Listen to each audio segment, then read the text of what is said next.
আসসালামু আলাইকুম প্রিয় ভাই বোনেরা, কেমন আছেন সবাই? আমি আলহামদুলিল্লাহ অনেক ভালো আছি। আজকে এই চমৎকার দিনে দেখেন চারদিকে কেমন বরফ।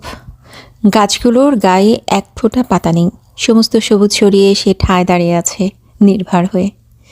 আবার যখন সামার আসবে, সবুজে পত্রপল্লবে ভরে উঠবে এই চমৎকার দৃশ্য, হয়ে উঠবে অন্য একটা রূপের অধিকারী। এভাবে মানুষের রূপও মাঝে মাঝে চেঞ্জ হয়। তবে আমার ভালো লাগে বাগান, প্রকৃতি। আমি সেদিন অট্টালিকা দেখতে গিয়েছিলাম, একজনের বিশাল বিশাল প্রাসাদ দেখে বিশ্বাস করেন কোনো রকম কোনো ভাবান্তর হলো না আমার। কারণ আমার চাওয়াগুলো অন্যরকম। নিজের চাওয়ার সাথে কোনো কিছু যদি না মিলে, ওটা আপনাকে অনেক বেশি আগ্রহী করে তোলে না, অনেক বেশি অনুরাগী অথবা কিউরিয়াস করে তোলে না।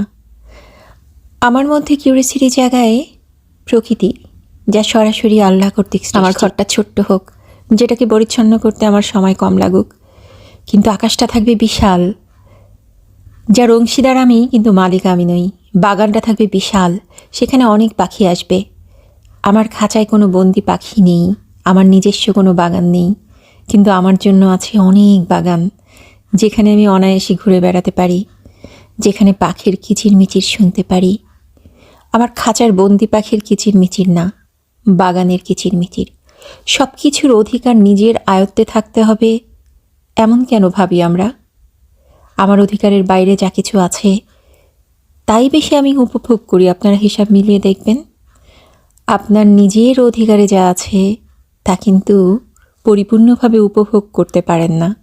বাধা আসে, হিংসা আসে, বিপত্তি আসে, সংকীর্ণতা আসে, আসে অনেক রকম প্রতিবন্ধকতা। কিন্তু যা অন্যের, যা হয়তো কারোই না, শুধু সৃষ্টিকর্তার, তা থেকে আমরা যা পাই তা কিন্তু পরিপূর্ণভাবে উপভোগ করতে পারি। সেখানে কেউ বাধা দেওয়ার নেই, সেখানে কোনো প্রতিবন্ধকতা আসে না, তা নিয়ে মনের মধ্যে কোনো সংকীর্ণতা বিরাজ করে না, সেখানে হিংসা বিদ্বেষের কোনো কারণ ঘটে না।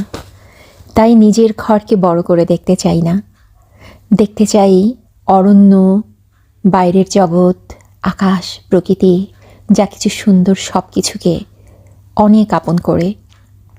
নিজের ঘর বড় হলে সেখানে সময় বেশি দিতে হয়, বাইরের এই জগৎটাকে উপভোগ করা যায় না।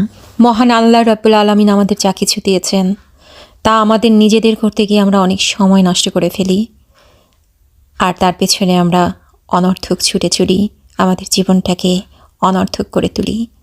অথচ কত অর্থবহ এই পৃথিবী, ফুলের পেছনে ছুটতে ছুটতে এই পৃথিবীর দিকে তাকানোর সময় পাই না। কি অসম্ভব সম্ভার নিয়ে অপেক্ষা করছে। একটা সমুদ্রের পাড়ে গেলে তার ঢেউগুলো, তার এই জলোচ্ছ্বাস, তার উচ্ছলতা, চঞ্চলতা, তার ভালোবাসা, আবেশ আমাদের যা দিতে পারে, তার কে দিতে পারে? এই সমুদ্রকে কি কখনো আমার নিজের করে আমি ভেবেছি? অথচ সমুদ্রই আমাকে সর্বোৎকৃষ্ট জিনিসটা দিয়েছে। পাহাড়ে যখন উঠি, পাহাড়ের চারপাশের পরিবেশ, তার সবুজ অরণ্য, তার বিশালতা, দৃঢ়তা আমাকে কত উজ্জীবিত করে, কত দৃঢ় করে, আমার মধ্যে কত বেশি কনফিডেন্স তৈরি করতে পারে। অথচ পাহাড়কে আমরা কি দিয়েছি? পাহাড়কে কখনো কি নিজের করে চেয়েছি? আর নিজের যা আছে তা নিয়ে কত দ্বিধা, তা নিয়ে কত দ্বন্দ্ব, তা নিয়ে কত হীনমন্যতা আমাদের মনকে ছোট করে ফেলে, আমাদের ভীষণভাবে টেনশনে রাখে। বাইরের পৃথিবীটা দেখুন, আকাশে তাকান বারবার, যেখানে আমার রব আছে, আপনার জন্য তিনি অপেক্ষা করছেন। আপনি তার কথা স্মরণ করুন, তার কাছে কৃতজ্ঞতা প্রকাশ করুন, দেখবেন কত ভালো লাগে। শুকরিয়া আদায়ের মধ্যে, অল্পের মধ্যে সন্তুষ্ট থাকার মধ্যে যে শান্তি, যে প্রশান্তি, যে নির্ভরতা, যে নিশ্চয়তা, তার কিছুর মধ্যে নাই। সুখী হওয়ার সবচেয়ে উৎকৃষ্ট উপায় এটি। যখন মানুষকে ক্ষমা করতে শিখি, ক্ষমা করে দেই, মানুষের ভুলগুলো আমার হৃদয়কে আর ভারাক্রান্ত করে না, আমি হালকা হয়ে যাই। প্রত্যেকটা সুন্দর চিন্তার মধ্যে থাকে নিয়ামত। আল্লাহর সিদ্ধান্ত আমরা জানি না, তাই সর্বোৎকৃষ্ট পন্থা তার সিদ্ধান্তের উপর আমাদের আস্থা রাখা এবং দোয়া করা যেন সব কিছু আমার জন্য কল্যাণকর হয়। আমি যা জানি না সে সম্পর্কে আমি অধৈর্য হয়ে যাই, সে সম্পর্কে আমি বিশ্বাস রাখতে পারি না, অথচ যেখানে আমার কিছুই করার নাই।